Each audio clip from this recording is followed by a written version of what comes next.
வணக்கம் ஃப்ரெண்ட்ஸ், ரெகடிகாசை சீரியலில் இன்னைக்கு எபிசோடில் என்ன நடக்குதுன்னு பார்க்கலாம் வாங்க. முத்துவும் மீனாவும் முருகன் வித்யா கல்யாணத்தோட பத்திரிகையை வாங்கிக்கிறதுக்காக கோவிலுக்கு வந்திருக்காங்க. அப்போ வித்யாவும் மீனாவும் தனியா பேசிட்டு இருக்காங்க. எனக்கு ஒரு உதவி பண்ணுங்க, மகேஸ்வரி கிட்ட இருந்து எப்படியாவது கிறிஷோட அம்மா நம்பரை வாங்கி கொடுங்கன்னு மீனா கேட்க, ஐயா எதுக்குன்னு கேட்குறாங்க வித்யா. அவங்க என் புருஷனை ரவுடின்னு சொல்லியிருக்காங்கங்க. கிறிஷ் அவங்க எங்க வீட்டில் இருந்தா அவரை மாதிரியே ரவுடியா வளருவான்னு சொல்லியிருக்காங்க அப்படின்னு மீனா சொல்ல, ஓஹோன்னு கேட்டுட்டு இருக்காங்க வித்யா. அவங்க அவரை பத்தி அந்த மாதிரி தப்பா நினைச்சிட்டு இருக்காங்க. அன்னைக்கு கிறிஷோட பாட்டி வந்து அந்த மாதிரி எல்லாம் பேசிட்டு போனாங்க. அதுல இருந்து எனக்கு மனசுக்கு ரொம்ப கஷ்டமா இருக்குங்க வித்யா. முதல்ல கிறிஷ் அம்மாவுக்கு புரிய வைக்கணும். நீங்க அவங்க நம்பரை கேட்டு வாங்கித்தாங்க அப்படின்னு மீனா சொல்ல, ஐயே இந்த ரோஹிணியால மறுபடியும் நாம மாட்டிக்குவோம் போல இருக்கே அப்படின்னு வித்யா யோசிச்சுட்டு இருக்க. என்னாச்சு வித்யான்னு கேக்குறாங்க மீனா. இல்லைங்க, முத்து நல்லவர்னு நமக்கு தெரியும், மற்றவங்களுக்கெல்லாம் எதுக்குங்க அதை நிரூபிச்சுக்கிட்டு அப்படின்னு வித்யா சமாளிச்சுக்கிட்டு கேட்க, இல்லைங்க அவங்க அந்த மாதிரி நினைக்கிறதுனால தான் கிறிஷை பார்த்து எங்களால் பேசக்கூட முடியறதில்ல.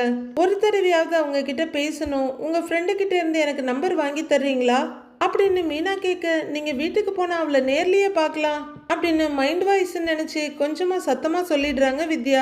என்னது அப்படின்னு மீனா திகைச்சு போய் கேட்க, அது மகேஸ்வரி வீட்டுக்கு போய் அவளை பார்த்து பேசணும். நான் கேட்குறேன், கேட்டு கண்டிப்பா நம்பர் வாங்கி தரேன் அப்படின்னு வித்யா சொல்ல, ரொம்ப தேங்க்ஸுங்க அப்படின்னு மீனா சொல்ல, வாங்கன்னு ரெண்டு பேரும் பிரகாரம் சுத்த ஆரம்பிக்கிறாங்க.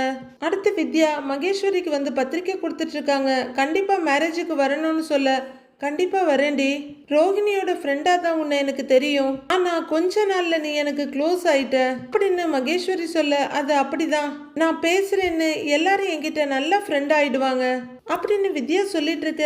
ரோஹிணி மெதுவா உள்ளர வந்துட்டு இருக்காங்க. நியாயப்படி நீ பேசுறதுக்கு எல்லாரும் ஓடிதான் போகணும்னு மகேஸ்வரி வித்யாவை கலாய்ச்சிட்டு இருக்காங்க. ஏய் அப்படின்னு வித்யா விளையாட்டுக்கு மகேஸ்வரியை மிரட்டிக்கிட்டு இருக்க. அப்போ பக்கத்துல வர்ற ரோஹிணி, ஏய் நீ எப்ப வந்தன்னு கேக்குறாங்க. இப்பதாண்டி வந்த, பத்திரிக்கை கொடுக்கறதுக்காக வந்த அப்படின்னு வித்யா சொல்ல, ஏய் எனக்கெல்லாம் பத்திரிக்கைக்குயே கொடுக்கலடி அப்படின்னு ரோஹிணி கேட்க, ஏன் மேடம் பத்திரிக்கை கொடுத்தாதான் வருவீங்களோ, நீ பொண்ணு வீட்டுக்காரிடி, கூப்பிடாமலே வரணும்டி அப்படின்னு வித்யா சொல்ல, இருந்தாலும் கர்டசின்னு ஒன்று இருக்குல்ல அப்படின்னு ரோஹிணி சொல்ல, உனக்கும் பத்திரிக்கை கொடுக்க உன் வீட்டுக்கு வரலாம்னு தான் நானும் நினைச்சேன், ஆனா இப்ப அங்க இருக்க சிச்சுவேஷனுக்கு நான் உன் வீட்டுக்கு வந்தா உன் மாமியார் ஏதாவது சொல்லுவாங்க, கேள்வி கேட்பாங்க, நான் ஏதாவது உளர போய் இந்த பிரச்சனையெல்லாம் தேவையா அப்படின்னு வித்யா சொல்ல, ரோஹிணியை ஒன்றும் பதில் சொல்லாம ஆமான்ற மாதிரி பார்த்துட்டு இருக்காங்க. ஒரு பத்திரிக்கை எடுத்து கையில கொடுத்து, இந்த கல்யாணம் கோவில்ல தான், வந்துரு சரியா, ரொம்ப அதிகமா யாரையும் கூப்பிடல, க்ளோஸ் ஃப்ரெண்ட்ஸ் அண்ட் ரிலேட்டிவ்ஸ் தான் கூப்பிட்டுருக்கோம், மறக்காம மனோஜையும் கூட்டிட்டு வந்துருங்கிறாங்க வித்யா. அதெல்லாம் காலையிலேயே வந்துருவேன்.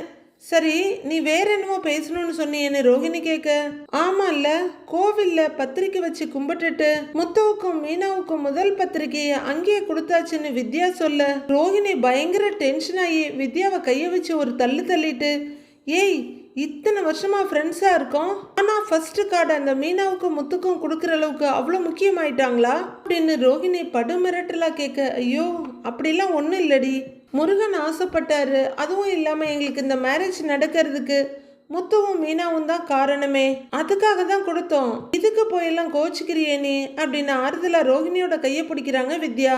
இதை சொல்லதான் நீ என்ன வர சொன்னியா அப்படின்னு ரோஹிணி எரிச்சலோடு கேட்க, அது மட்டும் இல்ல உன் அம்மா மீனா வீட்டுக்கு போய் கிறிஷை கூப்பிடும்போது கிறிஷ் முத்து மீனா கூட இருந்தா முத்து மாதிரி ரவுடி ஆயிடுவான்னு சொன்னாங்களாம் அப்படின்னு வித்யா சொல்ல, ஆமா நான் தான் அப்படி சொல்ல சொன்னேன், இப்ப அதுக்கு என்னன்னு தென்னாவட்டா கேக்குறாங்க ரோஹிணி. உங்க அம்மா அப்படி பேசுறவங்க இல்ல, நீ தான் அப்படி பேச சொல்லியிருப்பேன்னு எனக்கு நல்லா தெரியும் அப்படின்னு வித்யா சொல்ல, அன்னைக்குதான் ஆன்டி அப்படி பேசினதுக்காக அழுதுகிட்டு இருந்தாங்களே அப்படின்னு மகேஸ்வரி சொல்றாங்க. வித்யா இப்ப எதுக்கு அதை பத்தி பேசிட்டு இருக்க, அதான் முடிஞ்சு போச்சுல்லன்னு சொல்லிட்டு ரோஹிணி அங்கிருந்து நகர போக வித்யா அவங்க கையை பிடிச்சிக்கிறாங்க.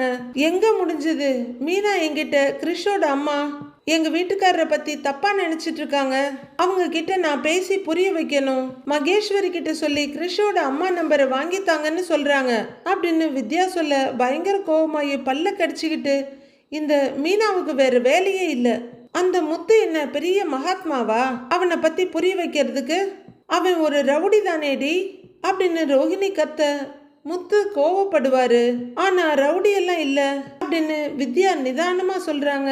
நான் அந்த வீட்டுக்கு போனதுக்கு அப்புறம் அவனால எவ்வளவு பிரச்சனை வந்திருக்குன்னு உனக்கு தெரியும்ல அப்படின்னு ரோஹிணி கேட்க, அப்படி பார்த்தா உன்னாலையும் தான் அங்க பெரிய பெரிய பிரச்சனை வந்திருக்கு. அப்ப நீ என்ன பொம்பளை ரவுடியா அப்படின்னு வித்யா கேட்க, ஏய் வித்யா, நீ தேவையில்லாம பேசி வாங்கி கட்டிக்க போற வித்யா அப்படின்னு ரோஹிணி வான் பண்ணிட்டு இருக்க.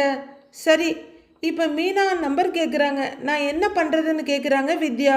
அதையே என்கிட்ட கேக்குற அப்படின்னு ரோஹிணி கத்த, கிறிஷோட அம்மா நீதானேடி, அப்ப உன்னதானே நான் கேட்கணும் அப்படின்னு வித்யா கேட்க, நம்பர் தர முடியாதுன்னு சொல்லு அப்படின்னு ரோஹிணி முகத்துல அடிச்ச மாதிரி சொல்ல, தர முடியாதுன்னு எப்படிடி சொல்ல முடியும், மகேஸ்வரி கிட்ட இருந்து வாங்கி கொடுன்னு கேக்குறாங்க, நான் வாங்கி கொடுக்கற வரையிலும் அவங்க விடவே மாட்டாங்க, கேட்டு கேட்டு டார்ச்சர் பண்ணிட்டு இருப்பாங்க அப்படின்னு வித்யாவே கொஞ்சம் டென்ஷன் ஆயிடுறாங்க. இப்போ ரோஹிணி இப்படியே அங்கேயும் இங்கேயும் நடந்துட்டு இருக்க, என்னடி யோசிக்கிறாங்கிறாங்க மகேஸ்வரி.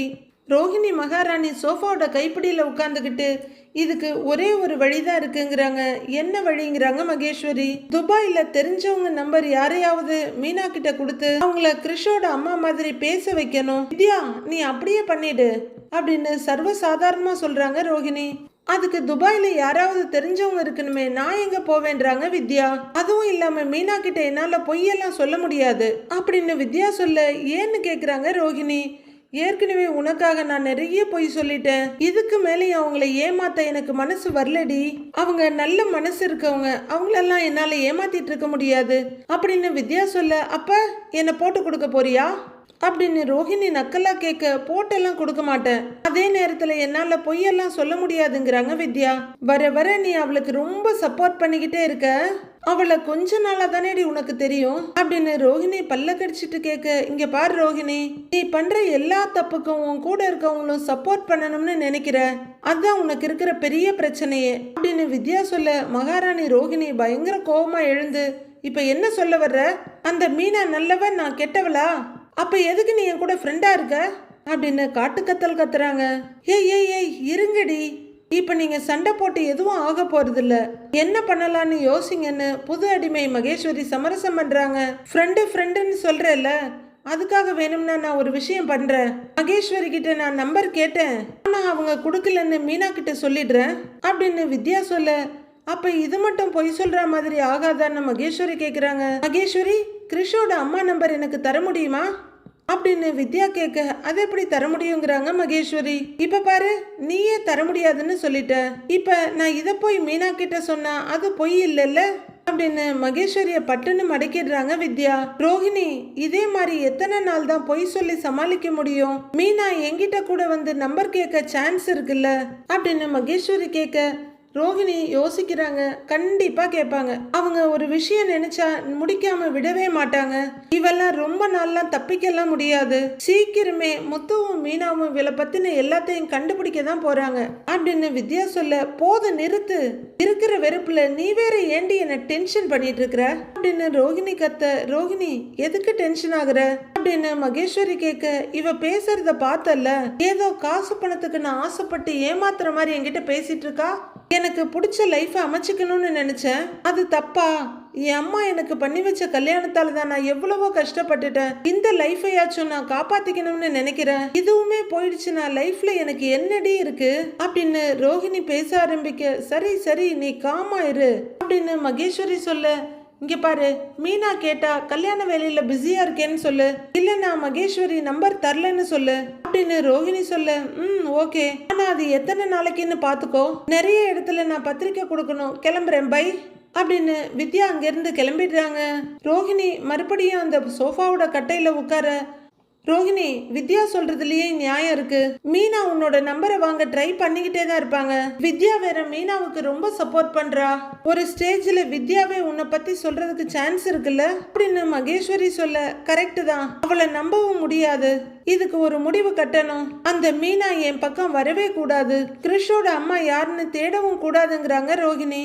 அது எப்படி முடியும்னு மகேஸ்வரி கேட்க, இப்ப மீனா லைஃப்ல எந்த பிரச்சனையுமே இல்ல, அதனாலதான் அடுத்தவங்க லைஃப்ல தலையிடுறா, அவ எதையுமே யோசிக்க முடியாத அளவுக்கு அவ லைஃப்ல ஒரு பிரச்சனை வரணும் அப்படின்னு ரோஹிணி சொல்ல, அதுக்கு என்ன பண்ண போறேன்னு கேக்குறாங்க மகேஸ்வரி.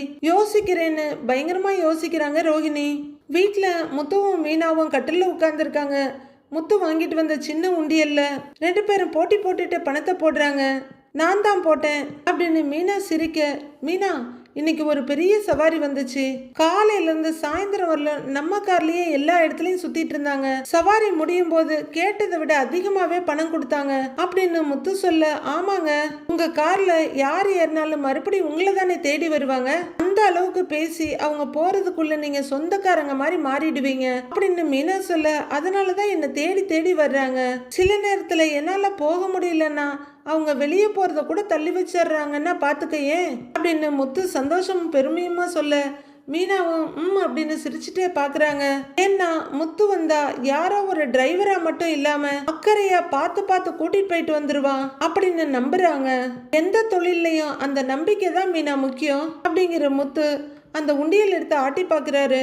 என்ன இன்னும் ஃபுல்லாகவே இல்லை அப்படின்னு அவர் ஏக்கமா சொல்ல, இப்பதானே சேர்க்க ஆரம்பிச்சிருக்கோம் அப்படின்னு மீனா சொல்ல, சீக்கிரமா சேர்த்து எப்படியாவது மாடியில ஒரு ரூம் கட்டிடணும் மீனா, நம்ம அடுத்த இலக்கு அதுதாங்கிறாரு முத்து.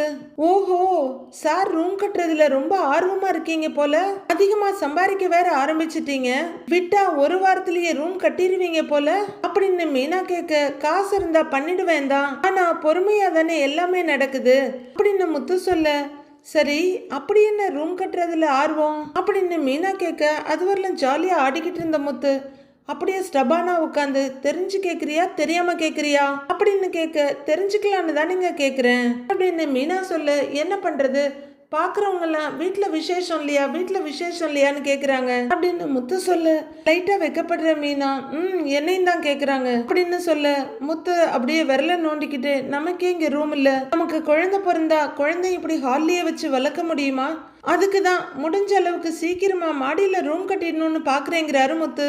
அப்புறம் எனக்கு ஒரு ஸ்கூல் சவாரி கிடைச்சிருக்கு அப்படின்னு அவரு சந்தோஷமா சொல்ல, அப்படியா, முன்னெல்லாம் ஸ்கூல் சவாரி வந்தா வேணான்னு சொல்லுவீங்க அப்படின்னு மீனா கேட்க, சொல்லுவேன் தான், ஆனா இப்ப நிலைமை அப்படி இல்ல. இந்த சவாரி எடுத்தா கையில கொஞ்சம் காசு நிக்கும், சீக்கிரமா பணத்தை சேர்த்து ரூமையும் கட்டிடலாம் அப்படின்னு முத்து சொல்ல, நானும் டெக்கரேஷனுக்கு வர்ற ஆர்டர்லாம் எடுத்துக்கிட்டு தாங்க இருக்கிறேன். அப்படியே அந்த பழம்லாம் வச்சு செய்யற பொக்கே பிசினஸையும் இன்னும் பெருசுப்படுத்தணும். என் அம்மா கடை பக்கத்துல ஒரு போர்டு வைக்கலான்னு இருக்கேன் அப்படின்னு மீனா கண்கள் முன்ன சொல்ல, போர்டான்னு கேக்குறாரு முத்து. ஆமாங்க, இந்த கடையில பூவும் ஆர்டர் பண்ணலாம், ஃப்ரூட் பொக்கேவும் ஆர்டர் பண்ணலாம் அப்படின்னு பெரிய போர்டா வைக்கணும், அதுக்கு ஃப்ரூட் பொக்கேவோட போட்டோஸ் எல்லாம் கொஞ்சம் எடுத்து வைக்கணுங்க அப்படின்னு மீனா பேசிக்கிட்டு இருக்க, ரோஹிணி தண்ணி எடுக்கலான்னு வர்றவங்க இவங்க பேசிட்டு இருக்கதை பார்த்துட்டு அப்படியே ஒளிஞ்சு நின்று ஒட்டு கேட்க ஆரம்பிக்கிறாங்க. மீனா சூப்பர் ஐடியா, நம்ம பலகுரல் கிட்ட சொன்னா அதுவே விதவிதமா போட்டோ எடுத்து கொடுத்துரும், கோவிலுக்கும் நிறைய பேர் வருவாங்க, அங்க போர்டு வச்சேன்னு வையேன் உன் பிசினஸும் டெவலப் ஆயிடும், நிறைய ஆர்டர் வரும் அப்படின்னு முத்து சொல்லிட்டு இருக்க, ரோஹிணி இதெல்லாம் கேட்டுட்டு இருக்காங்க. ஆமாங்க, ஆனா அது மட்டும் பத்தாதுங்க, சீக்கிரமே மேல நாம ரூம் கட்டணும்னா மாசத்துக்கு 3 கல்யாண ஆர்டர் கிடைச்சா கூட போதும், கையில நல்ல காசு நிக்கும் அப்படின்னு மீனா சொல்ல, இப்பதான் உனக்கு நிறைய ஆர்டர் வருதே அப்படின்னு முத்து சொல்ல, அதெல்லாம் வருதுதான், ஆனா அதுலயும் பாதி அந்த சிந்தாமணி எடுத்துட்டு போயிடுறாங்களே அப்படின்னு மீனா சொல்லிட்டு இருக்க, இதுங்களுக்கு வேறு வேலையே கிடையாது, எப்ப பாரு உட்காந்து ஜாலியா பேசுறது டிஸ்கஸ் பண்றது அப்படின்னு எரிச்சலோட வாட்டர் பாட்டில லொட்டுன்னு கீழே வைக்கிறாங்க ரோகிணி. அந்த பொம்பளை இன்னும் அந்த வேலையை பார்த்துக்கிட்டு தான் இருக்கா அப்படின்னு முத்து கேட்க, ஆமாங்க, அவங்கள மீறி நான் வளர்ந்துடக்கூடாதுன்னு தான் பாக்குறாங்க அப்படின்னு மீனா சொல்ல, மீனா நம்மளை சுத்தி இருக்கவங்க எல்லாரும் நமக்கு நல்லது நினைக்க மாட்டாங்க, அப்படி எல்லாரும் நல்லது நினைச்சாங்கன்னு வையேன் வாழ்க்கையில சுவாரஸ்யம் இல்லாம போயிடும், கொஞ்சம் எதிரிங்க இருந்தாதான் நாம வேகமா வளரணும்னு நமக்கே தோணும், அந்த சிந்தாமணி ரொம்ப குடைச்சல் கொடுத்ததுன்னா சொல்லு, நான் போய் பாத்துக்கிறேன்னு முத்து சொல்ல, அவங்களெல்லாம் நானே சமாளிச்சிடுவேன், ஃப்ரீயா விடுங்க, நமக்கே 1000 வேலை இருக்கு, வித்யா கல்யாணத்துக்கு வேற டெக்கரேஷன் பண்ணணும் அப்படின்னு மீனா சொல்ல, ஆமா மீனா, அவங்க நம்மளதான் பெருசா மதிக்கிறாங்க, நல்லபடியா கல்யாணத்தை நடத்தி கொடுத்துடணும்னு முத்துவும் ஆர்வமும் ஆசையுமா சொல்றாரு, அதெல்லாம் நல்லபடியா பண்ணிடலாம், நான் வித்யா கிட்ட போன் நம்பர் கேட்டிருக்கேன் அப்படின்னு மீனா சொல்ல, காதை ஷார்ப்பாக்குறாங்க ரோஹிணி. அந்த பொண்ணு கூட நீ போன்ல பேசிட்டு தானே இருக்க, அப்புறம் என் நம்பர் கேட்கறேன்னு புரியாம கேட்கிறாரு முத்து. ஏங்க, கிறிஷோட அம்மா நம்பரை கேட்டிருக்கேன் அப்படின்னு மீனா சொல்ல, ஐயோ இவன் வேற இதுல கூட்டு சேர போறானா அப்படின்னு ரோஹிணி யோசிச்சுட்டு நிக்க, அவங்க நம்பர் உனக்கு எதுக்கு அப்படின்னு முத்து கேட்க, அதான் சொன்னேன்ல உங்களை பத்தி அவங்க தப்பா நினைச்சுக்கிட்டு இருக்காங்க அப்படின்னு மீனா சொல்ல, யாரோ முகம் தெரியாத பொண்ணு என்னை பத்தி என்ன நினைச்சா என்ன அப்படின்னு முத்து சொல்ல, அப்படி இல்லைங்க, புருஷனுக்கு கெட்ட பேர் வரும்போது அது சரி பண்ண வேண்டியது ஒரு பொண்டாட்டியோட கடமை. கிறிஷோட அம்மா உங்க மேல தப்பான அபிப்பிராயம் வச்சிருக்காங்க. அவங்க மனசை மாத்தி நீங்க எப்படிப்பட்டவர்னு அவங்களுக்கு புரிய வைக்கணும் அப்படின்னு மீனா சொன்னா நீ கேட்க மாட்ட, என்னவோ பண்ணு, எதுவா இருந்தாலும் பார்த்து ஜாக்கிரதையா இருந்துக்கன்னு முத்து சொல்ல, சரிங்க நான் பாத்துக்கிறேங்கிறாங்க மீனா. பொட்டு கேட்டு முடிச்சுட்டு கதவை சாத்திட்டு உள்ளர போறாங்க ரோஹிணி. என்ன இப்ப அவங்களுக்கு எரியற எரிச்சல்ல கேன் வாட்டர்லாம் பத்தவே பத்தாது. ஏற்கனவே மீனாவுக்கு என்ன பண்ணி வைக்கலாம், அவங்களை எப்படி கெடுக்கலான்னு ரோஹிணி யோசிச்சுட்டு இருக்க. இன்னும் அந்த யோசனை போய்கிட்டு தான் இருக்கு. அப்போ அவங்க 2 பேரும் பேசிக்கிட்ட ஞாபகம் வருது. ஆமா மீனா, கோவில் வாசல்ல போர்டு வச்சா நிறைய பேர் வருவாங்க, கோவில்ன்றதுனால பாப்பாங்க, உன் பிசினஸும் டெவலப் ஆயிடும், நிறைய ஆர்டர் வரும்னு முத்து சொன்னதை யோசிக்கிறாங்க ரோஹிணி. அடுத்ததான் மீனா சொன்ன மாசத்துக்கு 3 கல்யாண ஆர்டர் நல்லதா வந்தா போதுங்க, நல்ல காசு வரும்னு மீனா சொன்னதும், அதான் உனக்கு ஏற்கனவே ஆர்டர் வந்துட்டு இருக்கே அப்படின்னு முத்து சொல்ல, அதெல்லாம் வருது, ஆனா அதுலயும் பாதி அந்த சிந்தாமணி எடுத்துட்டு போயிடுறாங்களே அப்படின்னு மீனா சொன்னதையே யோசிச்சுட்டு உட்கார்ந்துருக்காங்க ரோஹிணி. அப்போ கதவு திறந்துட்டு உள்ளர வர்ற மனோஜ், என்ன ரோஹிணி சீரியஸா ஏதோ யோசிச்சுட்டு இருக்க அப்படின்னு கேட்க, ஒன்றும் இல்லை மனோஜ் சும்மாதான் அப்படின்னு சொல்ல, இன்னைக்கு நம்ம டீலர் சண்முகம் சாரை நான் பார்த்தேன். அவர் வீட்டில் ஏதோ மேரேஜ் ஃபங்க்ஷனா, பிரைடல் மேக்கப்பு, பூ டெக்கரேஷன் இதெல்லாம் கேட்டிருந்தாரு. நான் உன்னை பத்தி சொன்னேன், மேக்கப்க்கு உன்னையே புக் பண்றேன்னு சொன்னாரு அப்படின்னு மனோஜ் சொல்ல, ஓ அப்படியா, தேங்க்ஸ் மனோஜ் அப்படின்னு ரோஹிணி எழுந்து நின்று சொல்ல, அப்புறம் இந்த பூ டெக்கரேஷனுக்கு நம்ம மீனாவை சொல்லலான்னு நினைச்சேன், அப்படியே உங்ககிட்ட பேசிட்டு சொல்லலான்னு அப்படின்னு மனோஜ் நிறுத்த, நல்ல வேலை சொல்லாம விட்டியே, அவங்க கிட்ட எல்லாம் ஒன்னும் சொல்ல வேண்டாம் அப்படிங்கிறாங்க ரோஹிணி. ஏன்னு மனோஜ் கேட்க, அவங்களுக்கு நீ என்னதான் நல்லது பண்ணினாலும் இந்த வீட்டுல உனக்கு முத்துவும் மீனாவும் கெட்ட பேர் வாங்கி தரதான் பாக்குறாங்க. முத்துவுக்கு அதே தான் வேலை, முத்துவை தூண்டி விடுறதுதான் அந்த மீனாவோட வேலை அப்படின்னு விஷத்தை விதைச்சிட்டு இருக்காங்க ரோஹிணி. வேற யாருக்கு கொடுக்கலான்னு நினைக்கிற அப்படின்னு மனோஜ் கேட்க, நான் யோசிச்சு சொல்றேன் அப்படின்னு மகாராணி ரோஹிணி சொல்ல, சரி நான் அவரோட ஃபோன் நம்பரை உனக்கு அனுப்புறேன், நீ அவர்கிட்ட பேசிடு அப்படிங்கிற மனோஜ் நம்பரை சென்ட் பண்றாரு ரோஹிணிக்கு. சதிகாரி ரோஹிணி ரொம்பவே யோசிச்சுட்டு இருக்காங்க. விஜயா யோகா கிளாஸ்க்கு வந்திருக்காங்க, எல்லாரும் மேட்டை விரிச்சிட்டு இருக்க, நேத்து யாருமே சரியா பிராக்டிஸ் பண்ணவே இல்லை, அதையே தான் இன்னைக்கு மறுபடியும் பிராக்டிஸ் பண்ண போறீங்க, உட்காருங்க எல்லாரும் அப்படின்னு விஜயா சொல்ல, பார்வதி அங்க வந்து விஜயா காஃபி போட்டு எடுத்துட்டு வருவான்னு கேக்குறாங்க. பெரிய மகாராணி விஜயா கோவத்துல இருக்காங்களாமா, சொல்லுன்னு மூஞ்ச காட்டிட்டு, அதெல்லாம் ஒண்ணு வேணாம் நான் வீட்லயே குடிச்சிட்டு வந்துட்டேன் அப்படின்னு சொல்ல, சரின்னு பார்வதி அங்கிருந்து போக திரும்புறாங்க. அப்போ 2 பேருமே வாசலை பார்க்காங்க. மிஸ்டர் சிவன் வந்துட்டு இருக்காரு. அவரு யோகா மேட்டோட சிரிச்சுட்டே வர, வாங்கன்றாங்க பார்வதி. உடனே விஜயா பயங்கர கடுப்பாயி, காஃபி போட்டு எடுத்துட்டு வா அப்படின்னு கத்த, இப்பதானே வேண்டான்னு சொன்னாங்கிறாங்க பார்வதி. இப்ப வேணும்னு சொல்றேன், போட்டு எடுத்துட்டு வா அப்படின்னு படு எரிச்சலா சொல்றாங்க விஜயா. குட் மார்னிங் மாஸ்டர்னு சிவன் சொல்ல, குட் மார்னிங் அப்படின்னு விஜயாவும் சொல்ல, தண்ணி தாகமா இருக்கு, போய் குடிச்சிட்டு வந்துட்டுமான்னு கேக்குறாரு சிவன். இப்பதானே வந்தீங்க, அதுக்குள்ள தாகம் எடுக்குதா அப்படின்னு விஜயா கேட்க, இல்ல வரும்போதே தாகமா இருந்துச்சு அதான்னு சிவன் சொல்ல, சரி போயிட்டு வாங்க அப்படின்னு விஜயா சொல்ல, தேங்க்ஸ் மாஸ்டர்னு குழந்தை மாதிரி ஓடுறாரு சிவன். மூச்சு சமன் செய்யற பயிற்சியை செய்யுங்க அப்படின்னு விஜயா சொல்லிட்டு சிவன் போன பக்கம் திரும்பி பார்த்துட்டு இருக்காங்க. சிவன் நேரா கிச்சனுக்கு வர்றாரு. பார்வதி அப்படின்னு கூப்பிட, சொல்லுங்கன்னு திரும்பி வர்றாங்க அவங்க. இதாங்க அப்படின்னு சிவன் ஒரு பேப்பரை நீட்ட, என்னதுன்னு கேக்குறாங்க பார்வதி. இதுல என்னோட ஃபோன் நம்பர் இருக்கு, எனக்கு ஒரு மிஸ் கால் மட்டும் கொடுங்க அப்படின்னு சொல்லிட்டு குடுகுடுன்னு வெளியே ஓடிடுறாரு. ஜியா கோவத்துல மூச்சு வாங்கிட்டு பாத்துட்டு இருக்காங்க. அப்போ சிவன் வந்து குடிச்சிட்டேங்க மாஸ்டர்னு சொல்ல, உட்காருங்க, மூச்சு சமன் செய்யற பயிற்சி செய்யுங்க அப்படின்னு விஜயா மிரட்டலா சொல்ல, ஓகேங்க மாஸ்டர்னு உட்கார்றாரு சிவன். அப்போ சிந்தாமணியும் ஒரு மேட்டை தூக்கிக்கிட்டு, சாரி மாஸ்டர் இன்னைக்கு கொஞ்சம் லேட் ஆயிடுச்சு அப்படின்னு சொல்லிக்கிட்டே வர, பரவாயில்ல உட்காருங்க அப்படின்னு விஜயா சொல்ல, சிந்தாமணியும் மேட்டை விரிச்சு போட்டு பட்டுன்னு உட்கார்ந்துடுறாங்க.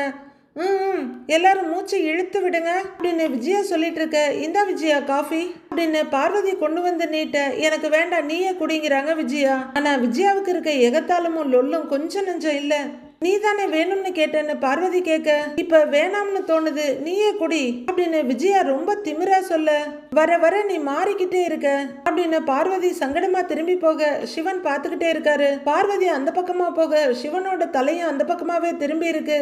டக்குன்னு திரும்பி விஜயாவை பாக்குறவரு அவங்க முறைக்கங்காட்டி, அச்சோ அப்படின்னு நேரா உட்கார்ந்துக்கிறாரு. கிச்சனுக்கு வர்ற பார்வதி அந்த பேப்பர்ல இருக்க நம்பரை பார்த்து, சிவனுக்கு ஒரு மிஸ் கால் கொடுக்குறாங்க. சிவன் அதை எடுத்து பார்த்துட்டு, மாஸ்டர் ஒரு முக்கியமான கால், போய் பேசிட்டு வந்துடுறேங்கிறாரு.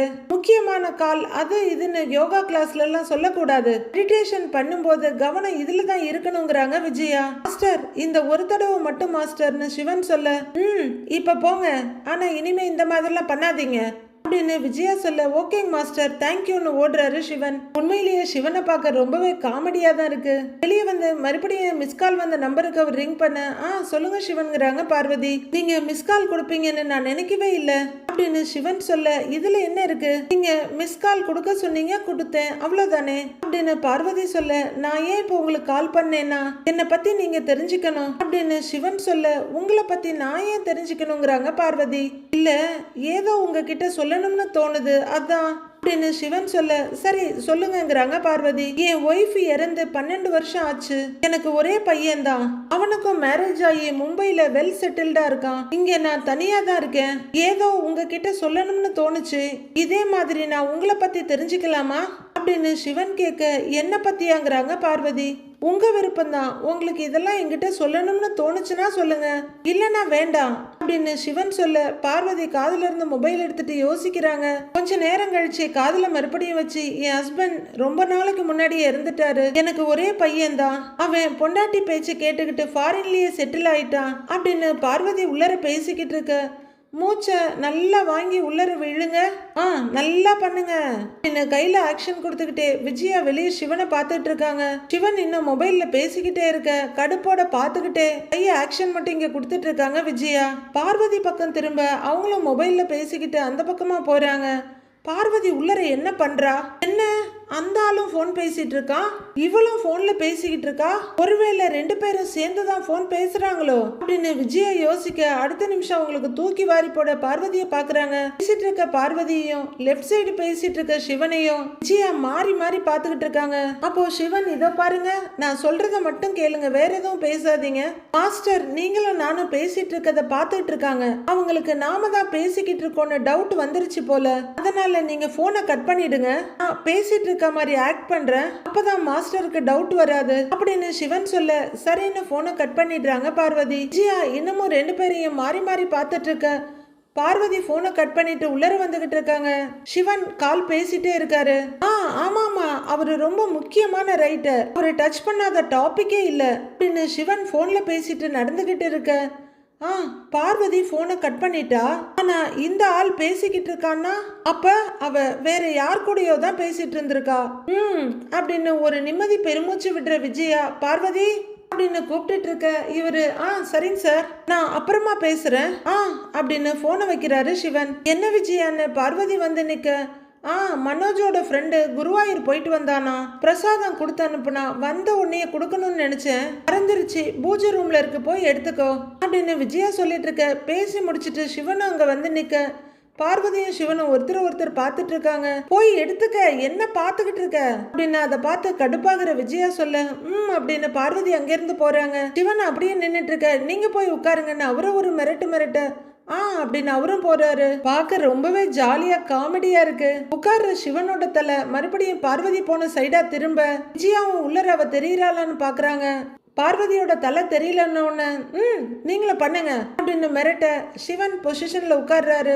கடுப்பா விஜய் அந்த பக்கம் திரும்ப ரோஹிணி வர்றத பார்த்துட்டு, இவ எதுக்கு இந்த பக்கம் வர்றா அப்படின்னு எரிச்சலா பார்க்க, வேகமா வந்துட்டு இருந்த ரோஹிணி அப்படியே ஸ்லோ டவுன் ஆகி நிக்கிறாங்க. விஜயா வேகமா வெளியே வந்து, ஏய் நீ எதுக்கு இங்க வந்த அப்படின்னு கேட்க, ஆண்டி ஒரு பெரிய ஆள் வீட்டு கல்யாண மேக்கப் ஆர்டர் வந்திருக்கு அப்படின்னு ரோஹிணி சொல்ல, அதை சொல்லதான் வந்தியான்னு கேக்குறாங்க விஜயா. இல்ல ஆண்டி, அவங்க என்கிட்ட பூ டெக்கரேஷனுக்கு ஆள் தெரியுமான்னு கேட்டாங்க. இத நான் மீனா கிட்ட சொன்னா நீங்க கோவப்படுவீங்க, அதான் சிந்தாமணி ஆண்டிக்கு இந்த ஆர்டரை கொடுக்கலான்னு வந்தேங்கிறாங்க ரோஹிணி. ஓ, நீ அவங்களுக்கு ஆர்டர் வாங்கி கொடுக்கற அளவுக்கு வளர்ந்துட்டியோ, சரி நீ மீனா கிட்ட சொல்லாம இருந்தியே, அது வரைக்கும் நல்லது, நீ இங்கே இரு அப்படின்னு விஜயா ஒரு வெட்டிட்டு உள்ளர போறாங்க. உள்ளர வர்ற விஜயா, சிந்தாமணி ஒரு பெரிய ஆர்டர் ஒண்ணு வந்திருக்கான், இந்த விஷயமா உன்னை பார்த்து பேசுறதுக்காக என் மருமக ரோஹிணி வந்திருக்கா, நீ போய் பார்த்து பேசிட்டு வான்னு விஜயா சொல்ல, சரிங்க மாஸ்டர் அப்படின்னு சிந்தாமணி எழுந்து வெளியில போறாங்க. வெளியே வர்ற சிந்தாமணி ரோஹிணி கிட்ட வந்து, வாமா ரோஹிணி, மாஸ்டர் ஏதோ டெக்கரேஷன் ஆர்டர் வந்திருக்குன்னு சொன்னாங்க அப்படின்னு கேட்க, ஆமா ஆண்டி, கொஞ்சம் இப்படி வாங்க அப்படின்னு ரோகிணி கூப்பிட சிந்தாமணியும் வர்றாங்க. இது பெரிய ஆர்டர் ஆண்டி, இந்த ஆர்டர் கிடைச்சா உங்களுக்கு பெரிய ப்ராஃபிட் வரும். ஒரு 10 ஆர்டர்ல நீங்க சம்பாதிக்கிற அமௌண்ட்டை இந்த ஒரு ஆர்டர்லயே நீங்க சம்பாதிச்சிடலான்னு ரோகிணி பில்டப் கொடுக்க, ஓ அவ்வளவு பெரிய இடமா, இது யாரோட ஆர்டர், எப்ப கல்யாணம் அப்படின்னு சிந்தாமணி ஆர்வமா கேட்க, சொல்றேன் ஆண்டி, ஆனா அதுக்கு முன்னாடி இந்த ஆர்டர் உங்களுக்கு கிடைக்கணும்னா நான் சொல்றத நீங்க செய்யணுங்கிறாங்க ரோகிணி. அப்படி வேறையா அப்படின்னு பாக்குற சிந்தாமணி, என்னம்மா கண்டிஷன்லாம் போடுற, சரி சொல்லு என்ன பண்ணணும் அப்படின்னு கேட்க, நான் சொல்றத மட்டும் நீங்க கரெக்டா பண்ணி முடிச்சிட்டீங்கன்னா, இது மட்டும் இல்ல இந்த மாதிரி நிறைய பெரிய பெரிய கிளையன்ஸ் எல்லாம் எனக்கு தெரியும், உங்க ஃபேமிலியில வர்ற எல்லா ஆர்டர்ஸையுமே உங்களுக்கே வர்ற மாதிரி பண்றேன் அப்படின்னு ரோகிணி சொல்ல, நானே பெரிய பெரிய ஆர்டர்லாம் பண்ணிக்கிட்டு தான் இருக்கேன், நீ மாஸ்டரோட மருமக, எனக்காக தேடி வந்து சொல்ற, எனக்கு இந்த ஆர்டர் வந்தாலும் நல்லதுதான், சரி இப்ப சொல்லு நான் என்ன பண்ணணும் அப்படின்னு சிந்தாமணி கேட்க, மீனாவோட அம்மா அந்த கோவில் வாசல்ல பூக்கடை வச்சிருக்காங்கல்ல அப்படின்னு ரோகிணி சொல்ல, அதுதான் எனக்கு தெரியுமேம்மா, அது அவங்க குடும்ப தொழிலாச்சே அப்படின்னு சிந்தாமணி சொல்ல, அப்படிங்கிற மாதிரி அமர்த்தலா தலையாட்டிட்டு இந்த கடையை கோவில் வாசல்ல இருந்து தூக்கணும் அப்படின்னு ரோகிணி சொல்ல, அட அஸ்திவாரத்திலேயே கைய வைக்கணும்னு நினைக்கிறாளே, பெரிய தில்லாலங்கடி தான் அப்படின்னு சிந்தாமணி ரோகிணியை பாக்குறாங்க. அடுத்து என்ன நடக்க போகுதுன்னு நாளைக்கு பார்க்கலாம் ஃப்ரெண்ட்ஸ்.